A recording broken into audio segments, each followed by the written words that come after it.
El ministro de Hacienda, Germán Ávila, radicó el presupuesto para 2026, hizo las cuentas y consideró que para poder financiarlo necesita recursos vía mayores impuestos. Laura Rojas, ¿cuánto se proyecta entonces que sea el presupuesto? Y esto depende de una reforma tributaria. Ana Milena, sí, en parte depende de una reforma tributaria. Muy buenas tardes. Revisemos las cifras. Ayer el Gobierno Nacional presentó lo que proyecta sea ese presupuesto para el año 2023 en 556,9 billones de pesos, y esa reforma tributaria plantean recaudar 26,3 billones de pesos. Lo que ha dicho el Gobierno Nacional es que sería una ley de financiamiento. También hay que revisar entonces de esa bolsa del presupuesto cómo va a ser la división, cómo plantea el Gobierno Nacional la deuda, 102 billones de pesos, inversión para cumplir con esos planes del gobierno Petro de 88,8 billones de pesos y funcionamiento de 365 billones de pesos. Revisemos qué más hay en ese documento y son las mayores asignaciones de los recursos para educación en 88 billones de pesos, salud 78 billones de pesos y defensa en 68 billones de pesos. Los sectores con menos recursos que está planteando el Gobierno Nacional en ese documento sería para deporte y recreación con 312,000 millones de pesos y ciencia e innovación con 385,000 millones de pesos. Nosotros hablamos con algunos analistas porque este gobierno ha presentado 3 reformas tributarias. Hasta el momento se ha aprobado una y pues se presentó esa que acabamos de analizar. Aquí el recuento. El gobierno hizo sus cuentas y determinó que necesita la aprobación de una reforma tributaria para poder recaudar 26 billones de pesos que hacen falta en el presupuesto de 2026 a fin de cumplir con los planes de inversión. Será la tercera reforma tributaria que presenta este gobierno, pues en 2022 ya fue aprobada una que le dejó recursos en el primer año por 19 billones de pesos. Y el año pasado también presentó otra para financiar el presupuesto de este 2025, pero no fue aprobada. La estrategia para el presupuesto del 2026 es simplemente aumentar los impuestos. Eso no tiene ningún tipo de viabilidad política, de legitimidad desde el punto de vista de los contribuyentes. ¿Qué es lo mejor? Que tanto el gobierno como el Congreso reconozcan la muy limitada capacidad de los contribuyentes de aumentar los impuestos este año.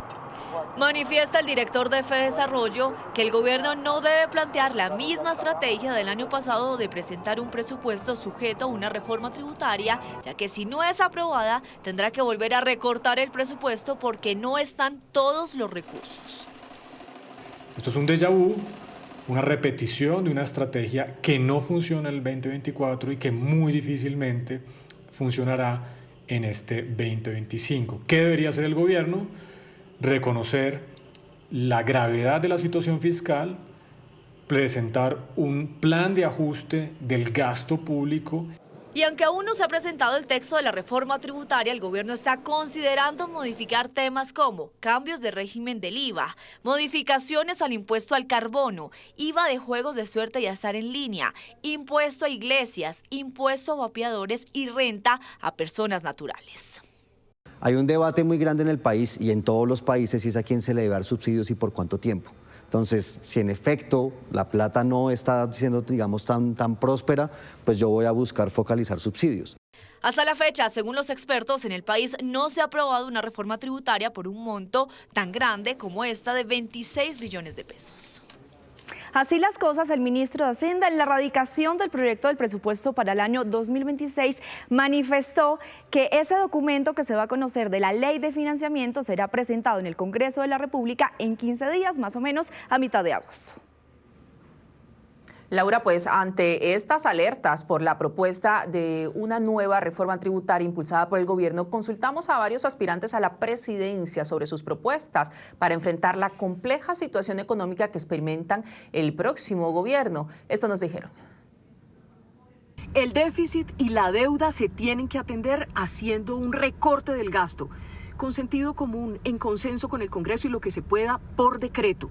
Por supuesto hay que fusionar ministerios y algunas entidades, acabar con el despilfarro y enfrentar la corrupción. Si la plata no se la roban, por supuesto que alcanza más. Tendremos la recuperación de la confianza inversionista y un plan de crecimiento que sea sostenible, creíble, de la mano de la infraestructura, la vivienda, el turismo, el agro y el comercio. Más gas, más petróleo, fracking y por supuesto minería legal. Y conseguiremos por lo menos 20 billones de pesos recuperando cartera de la DIAN, vendiendo activos improductivos. Hay que congelar el presupuesto durante los próximos 4 años. Segundo, debemos recuperar el grado de inversión. Sin eso, el crédito se encarece. Tercero, necesitamos un presupuesto por resultados. Cada peso debe traducirse en impacto real. Con menos hay que hacer más. Cuarto, hay que fortalecer a las regiones con equipos técnicos que formulen y ejecuten bien. Quinto, hay que digitalizar el Estado. Más tecnología, menos papel y más trazabilidad. Una regla fiscal para la vida que excluya de la regla fiscal los gastos y las inversiones que tienen que ver con adaptación y mitigación climática y que se pueden financiar a través de bonos verdes, lo que podría liberar 30 billones de pesos del déficit fiscal entre el 25 y el 30. Segundo, una reforma tributaria en la que tengamos que mirar las excepciones del impuesto de renta a personas naturales y jurídicas, habilitando hasta 1.6% del PIB. A partir del 7 de agosto tendré que proponerle al país un gran recorte al gasto público para acabar con la corrupción, el despilfarro, el derroche, una cantidad de entidades innecesarias. Para eso se necesitarán manos expertas, un cirujano que sepa con un bisturí quitar la grasa que hay por todas partes en el Estado colombiano. Esa será la tarea que emprenderé como presidente de Colombia, porque el descuadre de las finanzas públicas nos va a pasar una cuenta de cobro a todos. Atacaríamos 4 frentes principales. El primero, la evasión y el contrabando. Por esta vía se escurren más de 100 billones de pesos a los colombianos. Si pudiéramos disminuirlo a la mitad, tendríamos 50 billones para disminuir ese déficit fiscal, es decir, casi 3 puntos, porque cada punto del déficit equivale, para que ustedes sepan, entre 15 y 17 billones de pesos. En segundo lugar, atacar la corrupción de raíz. Este mal estructural tiene que ir desapareciendo de la administración pública. Por esta vía también se escurren otros 50 billones de pesos y trataríamos de recuperarlos todos o cuando menos la mitad también. En tercer lugar, muy importante, reconstruir el tejido con los empresarios. Si los empresarios ganan dinero, pagan más impuestos. Y si pagan más impuestos, el Estado recauda más. Necesitamos crecimiento económico alrededor de 5 sectores que hoy son motor de la economía: turismo, agricultura, transición energética, minerales para la vida y el sector de servicios, arte y cultura. Necesitamos analizar una reforma tributaria progresiva que no grave y que baje el impuesto a la renta de las pequeñas y de las medianas empresas que también son motor de la economía, que incluya la creación de un banco del primer piso para los sectores urbanos y para promover la economía popular.